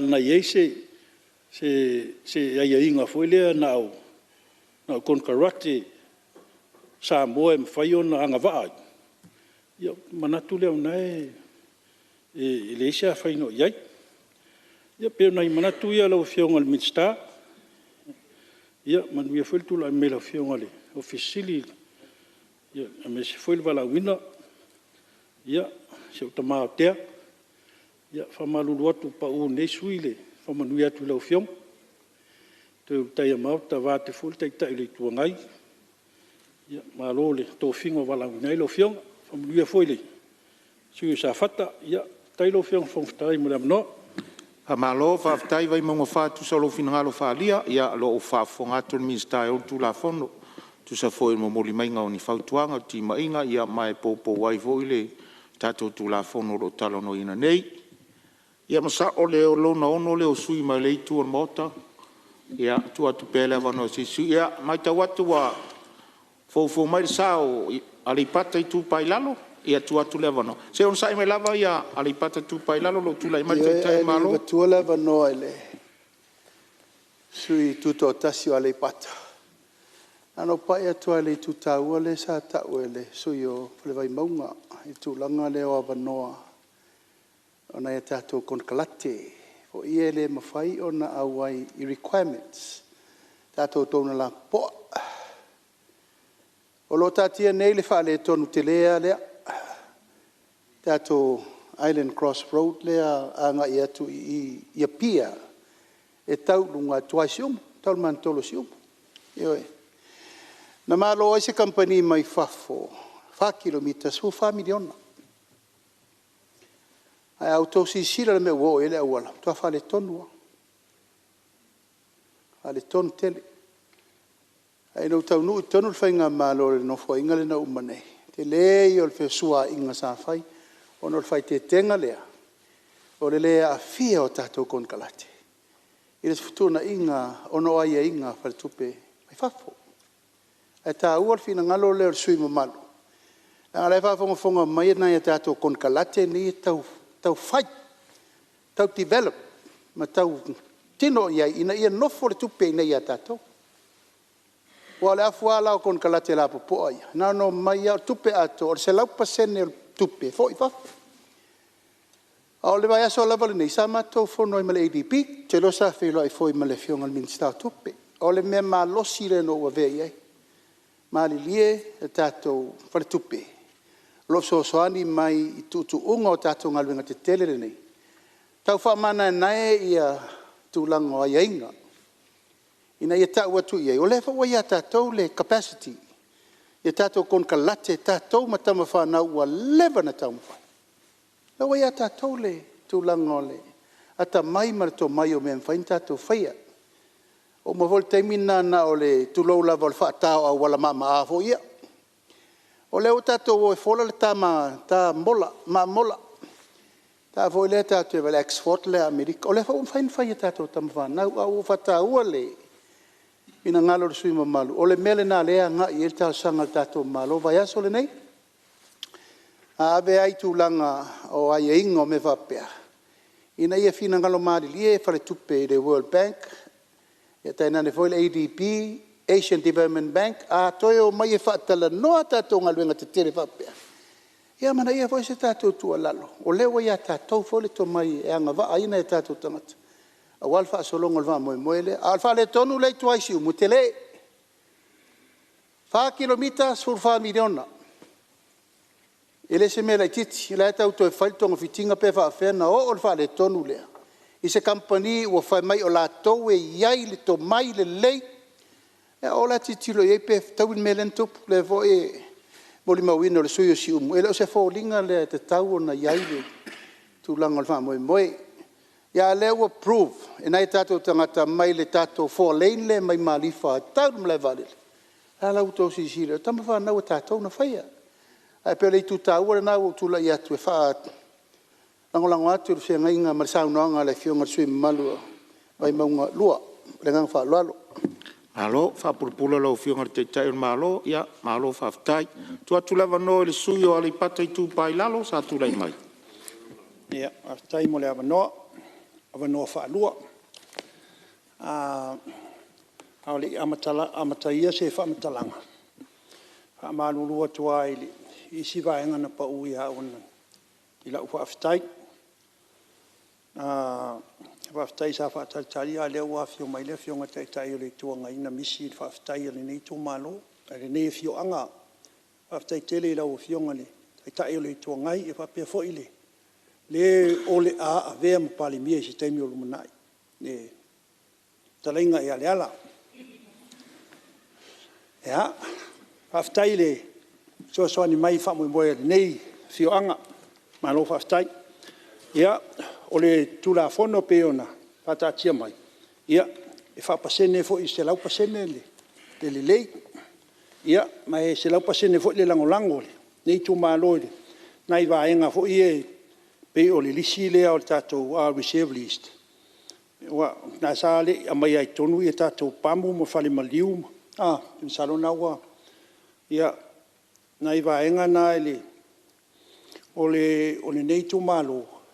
O iaina i pisinisi e le o mautinoa pe whawhena maua ni laisene.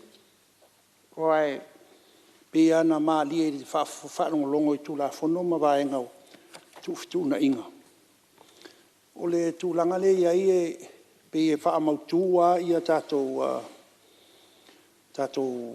tālusanga i vaenga i o tātou whale o loa fo e supermarket. O le tūlanga le iai nei le tele o le. Ia wa le nā tia i lalo i le tau mo whai fo i lea e whaonga i tangata e nonofo atu tonu le. O lea e o e talo sanga le. Pe o inari si vaenga e talo atu lau fionga i le minsta ama le. E tangtanga i toa ia i tūlanga ia. Ia ma le si vaenga e lau fionga e o le ale meo ua ave e sei le minsta ama i le. Mai lona tōwhinga sa iai. Ia po le mea ua tau po ai e po le iso na mafuanga, siri nai lau fionga le minsta, po le almo ua, na vese lau fionga le. Sa e whaia i e whai unga ma, a leo mātau atu ia le peona. Leo ua, ua e tōwhia ia, pe wha afsoa soani tangata, po ilea e anga i le loia sili. Ia, ma le tele o le mātou fo i fio anga e le o iaiani, whale fo i a saina o tuloua ia nai whale o loa hui mai tangata mai whafo o ataria iai. O na o lo whapena ana whaonga ia nai tangata si o mātou nuu o lo whapena ana i ere to mai mea tau pisinisi. Ia pe o tūlanga nai whataua ea li nei nuu ia por kalame tūlanga uma haia inga o whanga solo. O le tūlanga lea i le malenganga tumu li whaaloa. I mea o tatou whaamole mole o lea e maa ua nea whai ase singa i tatou papakiu fo ia whai awala. Salo e se tasi o le nei a inga o lo whapenana whata o tolia. E na whaina mai mea o papakiu e whatau le awala. O mai teimi nei o lo whata o tolia. Ia tūlangana al whai tenga ia wa ele mafua mai mole mole. Poisen fo ile ole mai tau mea ai. Ia ole tūlangana e li whai tenga i tūlanga ia pe ole mafuanga fo na tatalo pe a watu fo ia le fionga i le pulisili mal mamalu le tatou mtanga luenga. Ia tarsanga ina lava wha malusi o hasi singa i tūlanga ia. O nol popo lenga lea. E leo se tala e vane ai. O lo wha penana. Whata o tolia fo i se le sui o le nei ainga i tūlanga ia. Me o tau mafa ia i le o le salo fo i o le whata mala ia e ona o le o mea aine e o iaise puipuinga fo i lea le. E le tonu o iaini lai sene wa isi tangata ne e whaila tō. E whapena fo i le ruature i moa moa. Se mātou no whanga i tā e pusa ia ia e o te le uiropo o maua se awa noa e asia tua i nei vahenga ia. Ia ma i le matou i le whai maunga. Te le aina whaatino tūlanga ia. E mā neia pe a tatalo atua manenganga tumu whaalo alo se i tangtanga i tūlanga ia. I le soifua maloloina. Ia. A whaafonga mai se usole na o na poisen i mea au. tau mafa.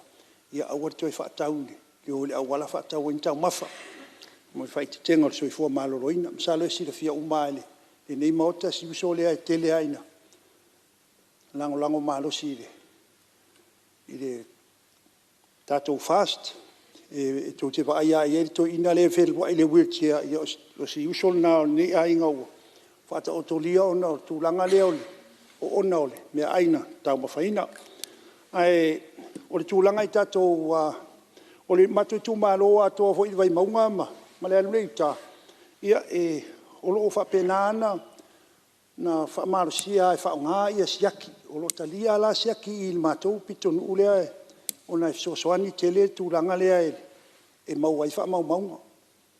O tele i loa langa lea fionga i tele o na isi sui e i la tau tū mālo po whaasa aisi aki a o lo whapenan whaatanga atoa i le tū lea mātou. Ai, e le tūlanga nā se tanga e lau fionga le minsta. E tau whaamarusia. Ia Malaysia mea o le tātou whale o loa. A tātou atu e whare whaatau e se le o loa lai au mai. E se le mele au mai li siti. Nā po le ale tele o le whaatau e se e tasiale vai ngai tu iai. Ia a put supply sa power na e tu e mal total amount. I tau whaamole i tau tu whaamarusia le tātou asesinga. Ia, mai whaftai o nao le o le mea pito silia nan tau a pau nā le mea tua e tātou. O tātou price control board. Pai ngofia ina whatau nuu ia fuafuanga ma. Le ai fo sisi e toi mawhaina aloa i tūlanga o whatino ino tiutema. Mga luenga whai e tātou ofisa. Salo pau nao nai vaenga e. Ai mori atu wha māloire. Tau whionga ne li pule ia a pēlau tōmutanga luenga. Ia e whapitoa wha māloire. Mā tāla o whionga le minsta. Ia wha manuia le tua i tō te mitonea so whaftai. Alo whaftai. Alei pata i tū pai lalo molo usao fo i tū sal tātou tū la whanu tau whaofi. O whafonga fo lo i tū malo. Ia me se fo usao molo o tāpua i mai. Ia pe au ngaru le e whaasara launga tū sa o tātou whanu nei. Whaftai. Ia tu atu pele awa noe manatu o relona fitu leo sui i le itu ar mota. Ia o lo... Ia se on sa ima lava lo fionga i le sui mistala ala fo atu le fionga le sui te itai o le itua ngai. Tu lai mei sao no. Ia whaftai lo fionga le unga vitalai o le awa noa. Whaadia po se manatu. Tu sa ima le tu la fono tau whaofi pe ona o pe al maota. Sala mua mostala i le tūlanga fo i lea e tangata ia whai pisisi mai whafo tūlanga o lato background, lato ia lo tāo sanga i le meo ni Farm Investment Certificates e malaisene nei e whai pisinisi le atunuu. Awa e tāua tele le due diligence le sa fea sa nanga sui malu masi umu. O le su le leo background o tangata nei o mai whafo. Ia pe le ia fia la toni whainga whasontu la fono ia tunu ia sa whai pisinisi ma tunu malanga mai ai mau mai e tono le tunu. Wa le pumoni ai wa te le a mau pisinisi ma to inga nationalities. Tata anu mai se tunu le wa i tono tato tunu ma whai pisinisi. Te le la to mai Asia wa whailoa i la to mai Vietnam. Lato mai Thailand, mai India, Pakistan. E o afo i lato ia Asia mai Amerika Samoa, Fiji, Tonga. E o tūlanga nā wa tele lato ne ese mai whafu. E tā ua ala le tūlanga leo le due diligence. O le sailinga la tūlanga background so tangata whaipisinisi. E wa pewai company. Tūlanga whai o company o Papeo no mai whafu. E tau sanga mai ni lai sene whaipisi nisi tono tātou tunu. O le me tāua i lau wawa i atu te unga ia. O le o lisi ia e pe o na saunoa fo e nisi usui le lisi tapulaa ma le lisi lea restricted ma le reserve. Ia ua an me whaftai ai tua fon teu ni. O lea la toe review toe ilo disi nei o faisi leva ele le toe ilo ina. A lea pe ona mau fo isa na ngani shu to wa ma vai. Wa leva tau sanga ele toe ilo ina disi le mau tau. Ma le si mea taua lea wa matauina. O lea la solo ia ese ma le tula fono tu nei. O la tu ua tu pe fa se atu la lo tula fono fa tontonu. Ia ona vave la ia ona fa ngai oi. Ia ma ilo pe review ia lisi nei. Awa o le hoi matau atu ia o tato reserve list. Ma dia sa noanga le fionga Palemene fia i loa le malopo ani si to inga business. Tu na i wa lisi nei masalo o wa sulu 5,000 pe apo la te lu 10,000. E o tau la wa tele e ale suinga wa e business i tono la tunu. Tau la ntoe o e se fa to fa la inga. Al committee le to ilo la ia tato lisi ia le la fai tai 2,000 fai.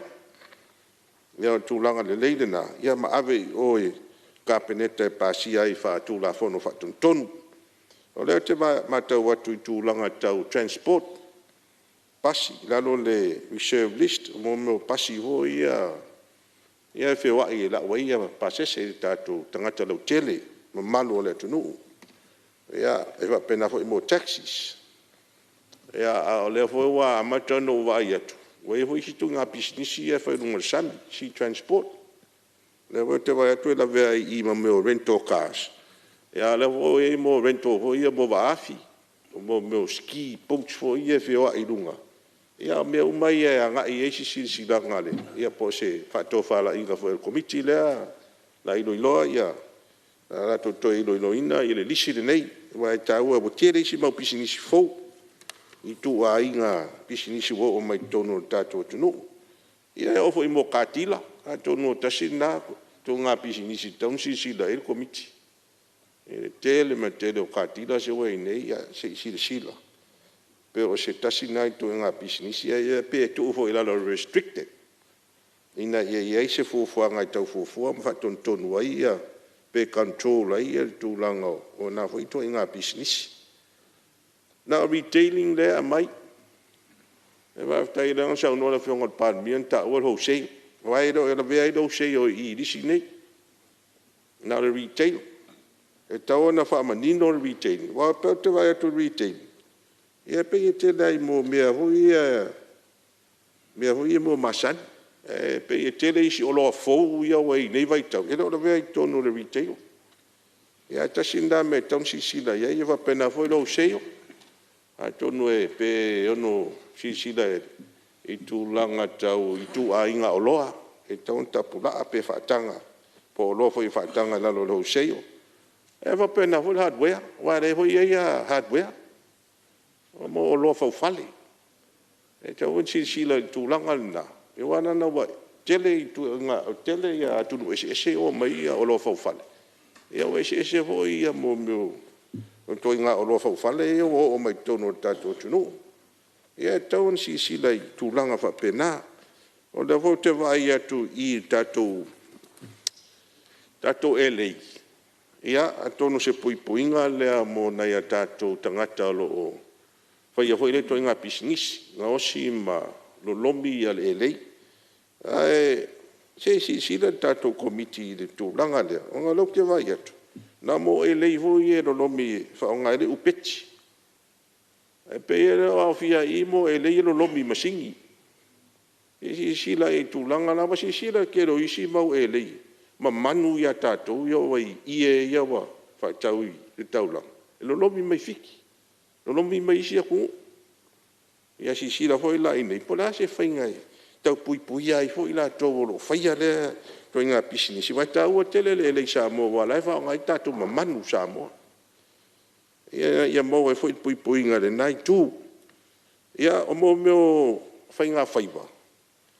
Awa le te watu e la mo meo mei o commercial fishing. E whatanga la e tauna fast food pasene. Fast food pasene le sea o tangata mai fafo. Ia e taun sila pe tauna si ira kiki lunga. Pe 5 food pasene, 5 food pasene. 5 food pasene la tau mai fafo, 5 food pasene tātou. Ina e tau whapaleng nei. E pe koe si lunga kako. ke le tātou nunga le 20% e 20% mai fafo. Ia si tūlanga hoi le tau hoi ana pui ai I tātou hoi, nā tau hoi tangata o le whai ai to inga pinsilisi o le manufacturing. Ina le paua ia o loa ia te mai atu o le tapu lalo manufacturing o mo mei o nonu. Ai o le fua le nonu, o le juice o le nonu. Ia ma me o le sua uhorenga o si mai le popo. Ia le o te hoi isi to inga o loa. O isi la tātou pepe. Te le hoi isi company o whai le vai. Ye le mau ko inga whangu vai o tātou vai e. Ia si la nā tūlang. A tō na tau whaina pui nei wharepia e rua e wai ai. E awa te tonu e ranga koe mga mea si wharepia mo tātou. Mua lava ia wharepia e rua. Wā kele, ia, ane mele iai, awa le hou vai o kele wharepia mai whawholo a mai la tunu. Ia, e kele mau pisinisi whapena, ane mena. Whaftai le tūlafono le, toi ilo ia koe ngā pisinisi umai whapea. E pui, soani, I tangata nuu o tātou. Mano whaia e toi ngā pisinisi, tūnanga whapea. Ia, wā whaisia lātou tamau ai. Te reo lātou le whai pisinisi ne, ia. E le mā losi hoi lātou tamau ai, ngā pau I o mea o le tau mwhai. Ia, e mau ai, e tau sea lātou ai. Ia, mai se ia tūlanga tau tuain no a whioanga, ia, e mai se lawa tau tuain o tātou e kāresia. Ia, peo tūlanga ia lau whionga whongwhitalai. Ia, peo nai manatu pū ia. Ia, anga I tonu tātou tūla whono tau whaafi. Nei, ai whaftai mo leo noa. Halo, whaftai sao noi lau whionga I le suitai tai o le tuangai. Ia, e manatu o leo vai atu le alu o le peni le whionga le minsta. Wha mau umatuai ngā lisi ese leo iai. Ai, wha maloti mai. Mai tau atu no fua pea ma se toi tō lua I le tu o le mota. Ia, ona mai a leo le tu o le mota. Ai, o le te lau whina ngalo. Ia tānga tasi umalawa e la lango le tū la whono nei. E ui o lea, tū awa noa tu are no fōi o tō a whionga. Lo whaafonga o tū malo. Tu atu lewa noa sisi sui e whi ngalo e sao noa. Whionga le whongwhtala. Ia, o leo mai tau atu lai mai le. A whionga le teitai o le tuangai. Ia, tu atu lewa noa lewa whionga. E lea whaina pa whapete. Se I mai pelo. Tau tele le tula whono nei. Mai tula whono wa talawhengai whoi le toi teu. Ia sa tātou tala no ai whoi ma watu whoi se tāwhi. Leo wa o iai ia whinangalo o tātou mota nei. Ai whatever on tātou whaia I ale mele nei o le whato sina mai o business me whafo. Mai a teimi o mta awha whaso solo mai a lea e whai alama teu. E tasi ale nganga o nei teu nga. Ia whawhaingo fie o na mawanga luenga tātou. Ngata le sa no iei le Palemene e tāua le toi teu e foi na manatu e falia o le ngo o pesticida ia por tu la fonaia fa pitoa mo business fo mai fafo ia a le la o matau o le foi o ia ma business ia e tonu tatu no le foi le vying of socially molato te walai e tiute ia va pe fo malafonga pela le tula na e tau ava tuai se fai te tenga ina awa a fai e ulfa ave so sani mo business nei o so sani ma sani ala u fiong al fong talai o le let to ngi o ni la fonga let to ngi fo ia tiute e masini e whaarufale mai, o mea whaufale, o ta vale, mea umai mo mia e le business, e watuai la le a se manatu se I tiltila ni pe iai le minsta I le tulanga le awa E a whainai tupe mawal tātou malo, e le tūlanga lea, o le taape atu o soswani nei. Ia, ai o business o le vantau na e leo to e whatosina mai. O leo wai tonu o leo tunu. I le mwhaila o na whapea o se business e tau whatosina mai. O leo wai tonu o leo tunu. La o se whatuanga e watu. O le itu lea e tau tele. Leanga iai ia isi au whai business o me mai whafo. E lei ni tupe isi. Ai o mai o la whaile o la tō anga masani wha ale atunu. Pe o saina. Na mai leo tupe isi saina whai business isi saina. Mātili tō tele ia le au whai business ia mai whafo. E te tonu o le atunu. Ai a whainai o tātou tangata. Tasilala na mea se i tilo lea iai. E iai le tu tau o le tu lea. O la toi o mai whafo mai malatu tupe. Ai leo le toi o mai whaonga tupe i nei. Ai mai se o le ole i le nupi whaa. E ai tālafu mai e po whal tupe toi. Ai tālafu mai tupe. E whaiela tō business. Ai te tau na o mai ala tō. Ma mai ala tō. Ala tō tupe. O le si tō. E tawai o na saili. E maua le tūlanga le tāpā. O whamaunga mai tātou whaltupe tūtu tono. E mawhai e o na maua la tau nei o lo whai e ni a mionga le tāwhiangai. Ia tunu whafo no mai le whai Samoa nei. E whai matangata e a fia e mea tau drugs. E taua na whamaio i o le lei tūlanga ia. E iai le manatu le sa whaalia. E isi launga mua. E tau le whaamaio i o le lei. E a business i a esa le retail. Mai le wholesale ma le hardware. A sa le mea ta waile tūlea. E monopoly, o le monopoly. E exercise e se tangata po le saina. E le ngata i na wholesale to retail. To whaiana hardware. A disadvantage ai o tātou tangata. Al mela le tau tele le to tila ia o le tanga luenga foilo ngafu mal mele. A fai de wholesale. A fai de retail. A weko kapa ismea. A sa langa leo le exercise single monopoly. O le a pulea atoa ia oloa, matau oloa. A whengatai ina isi o tātou tangata. O lo o tau mwhaifo i tau atia e o la tau ainga. E iai le tūtau o mene o a fo i o le toi siaki o sitiseni o tangata o mai. E le leo na siaki le leo la tau sitiseni. E ia si la fia le atunu ue o mai ai. O le si tu, o le tātou lisi lea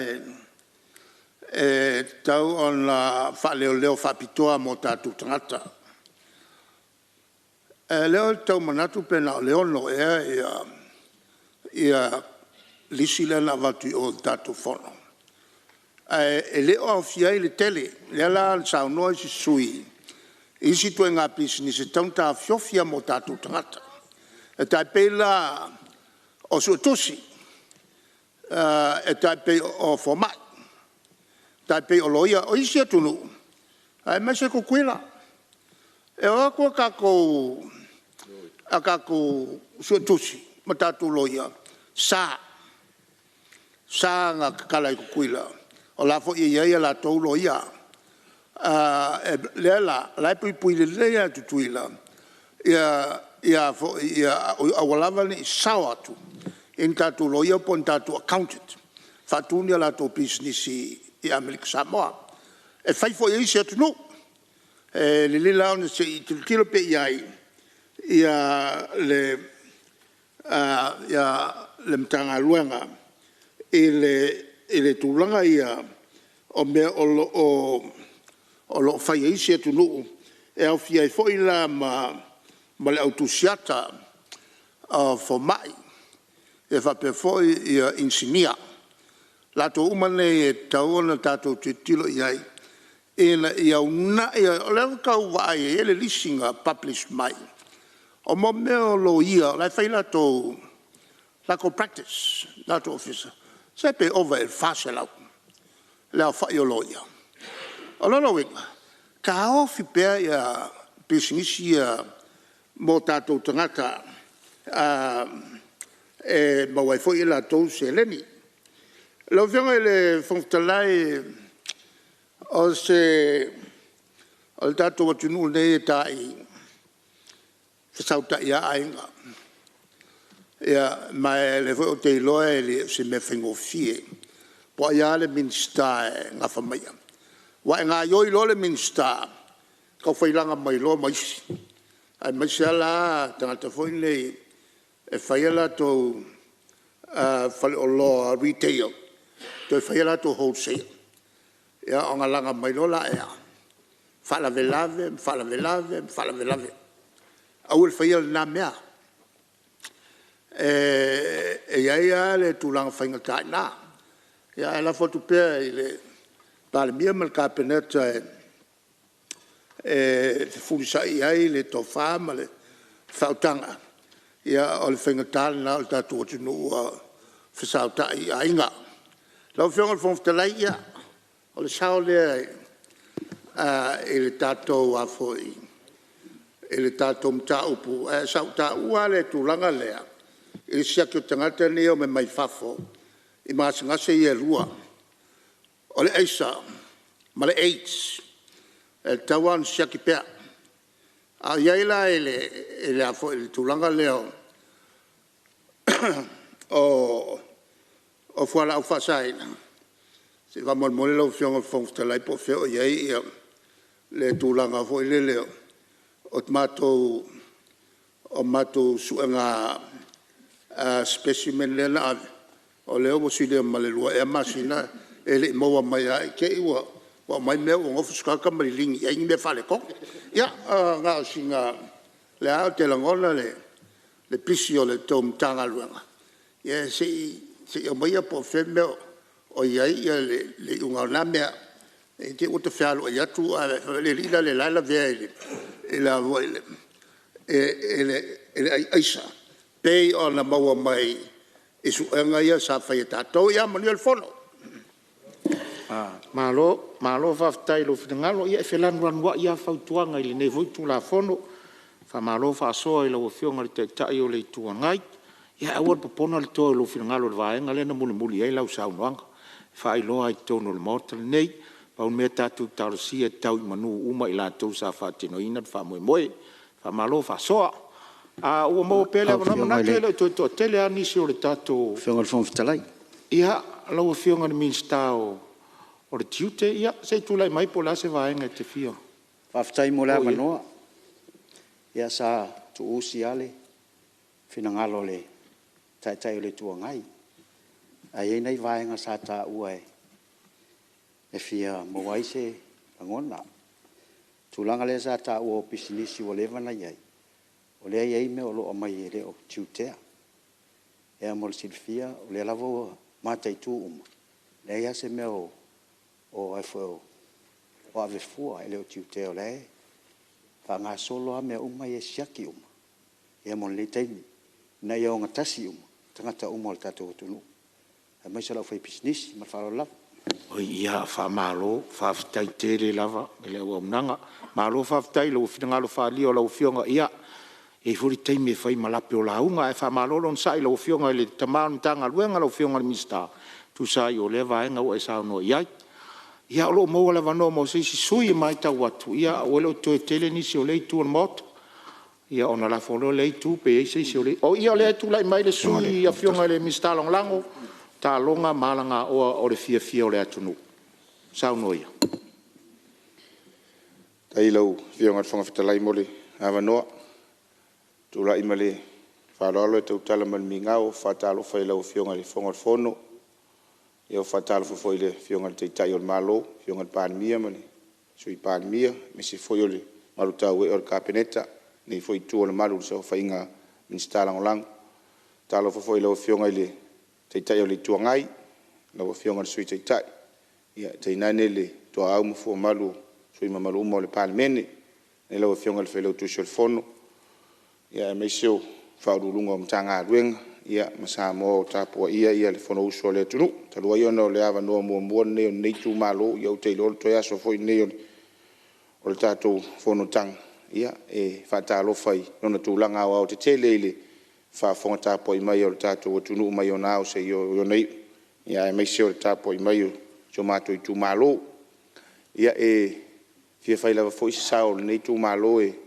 tusa o le tulafono o loo taoto i lumamea ona teuteuga ia faafetai lau afioga le minista ia o le ua taoto le folasaga i lumamea e tusa o teuteuga o le tulafono ia e fia fesoasoani atu foʻi fiu e te fatuga o lou titi ia ua le tulafono teuteu o loo taoto nei lumamea o le taʻua nisi o saunoaga le faifeau lea sa tomua ai te sauniga ma le tatou fonotaga i le amataga o lenei vaiaso ia faaaogāina ai le upu faapea o faafitauli ua suʻia i luʻitau ia o le vaavaai mai foʻi ia i latou i le lalolagi o faiga faavae po le tu o policy ia o luʻitau o taua o avanoa e fai fe ona faapea se fesoasoani ma se motuga afa lenei tumālō ia o avanoa e faalelei atili ai ia faatinoga o auaunaga ma galuega ia auā o tatou tagata ia e pei ona avea ma anoliu o le feʻau o le aso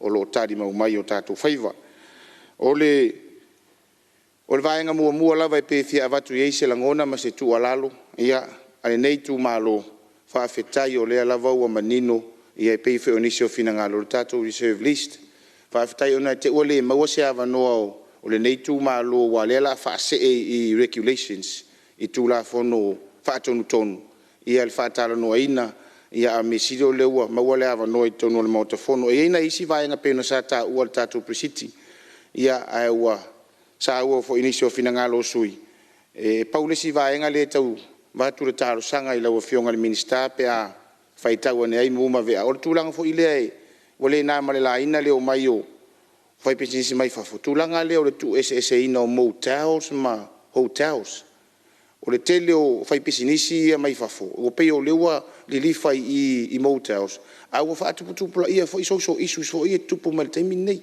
te lagona e lenā ma le laina atou agaʻi atu ia e faatū a le pesinisi te i le ua fai manai potu foʻi lea manai accommodations foʻi lea pe tolu pe fa pe lima ia e manaia foʻi lea e peia o le palolomua foʻi lea o talaʻititia te faalogo atu ae faamatala me le leti o e faautu e sua malia aniu ati e peia manaia mai foʻi lea le vaai ia a ona tua atu ia e taoto atu faapena i lau afioga le minista se tuʻalalo tasi na business e manaia ae faapea o mai investors foʻi ia mai fafo tuu i luga le level foʻi lea o hotels lelei na ia ae faavagavaga ia nai vaega laiti na e penai accommodations ia manai motels ia ua e fetau i lelei manai tamalii o le tatou atunuu ua e pei e faalava foʻi lea le faatofalaʻiga tuutuu mamao ma le alofa le faatinoina o nai vaega ia o lesi vaega e avatu ai le faafetai lau afioga le minista e tusa o teuteuga pei fe ona malie le saunoaga le afioga i le alii palemia ia o le ua tau faamanaenae mai isi o vaega ia e fesootaʻi ai ma isi ma tagaluega ia e loo aofia o mai tonu le isuina i le gata o certificate ia e faapei foʻi la o le immigration foʻi lea le isu mai le temporary residence ia mo le investor le ua mautinoa o ia lea laalu ai le pisinisi ia ua e pei fe ona malia i nisi o saunoaga ia ana saunei o le a foʻi o le investment e kakealaku le faakauma le kepapsulua talalima i le auala ia e pei ona isi vaega na e faafetai i lau afioga le minista me se foʻi o le faigā malo o lea ua mafai ona toe teuteu ia le tulafono lea ina ia mafai ai ona agaʻi tonu a ia le pisinisi lea i le mafuaaga na lesi tala ai ma talosaga ai le investor lea ia i le faatinoga ia inei o lesi vaega e avatu ai foʻi le faafetai ma avatu ai le tuʻalalo a lea foʻi a lenei tumālō o lea ua iai le malosiaga lea ua iai nai vaega ia ua tau faamanaenae laʻitiiti mai ina ia mafai ona maua le avanoa o le ʻaufaigaluega e faatino ai le latou galuega E le ngata i lau whai ngā ruenga al mata ngā ruenga o pisinisi ala manuia maleipa. A oisi mata ngā ruenga al malo. E nai tau sanga tu atu sau tasile ato atu ngā tasile whaafita au di sa whiangai fo mai official whainu mera whaamawina i le whaatinoina o lana ngā ruenga. E a ngā ia tu e au whaamaunga fo ia mai pisinisi a wā whainga whaavai ia mata iala le tātou malo moro nātina. E whainga tāo na whaamatuu mai ia whaamaunga ia ma whaamatalanga fo ia i pisinisi. E whaafitai lau a whionga i le minsta. Ia wa mawhai o na sila fo i vaenga ia. Ia wae ele ngata fo ia le tamau a inga ia i le tupe. Ia a o le tāua fo ia o whaamatalanga ia mwhaamaumaunga ia. Ia mōre ngā ruenga fo ia nisi tūtino le tātou malo. Ia wā ia le whautuaina le tūlanga tau le tamau a inga.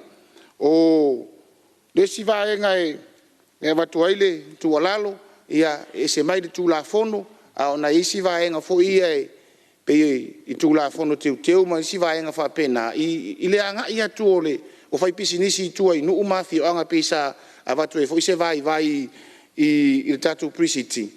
O le māneia ia o le anga ia tu e moni ma wha maoni saunoang. E tau ngō fie ai ia whewhaatau o inga, maoloa. Ia au te whaafitai lau whiongan minsta, e meise o le tatu malo, o le tau fio umaia. Au au le upumoni ai peo na maari e upo le atunu uma upu whai matua. E le o le taimi nei, a o tae au. E le o le lau amanu, a o le whaamuli o atu. O te vairu peina le saunoanga le whionga le minsta langolango. Te manatu ia au leo o tātou o mai o tauna whaisa tātou malolonga. Manatu foi wha au ngase mai lea uli sa tali ai lau tau sua. Na ile o manatu na fua. La whatatia ese ngā ruenga al fono au whaitu la fono mo lana malolonga o lea uli.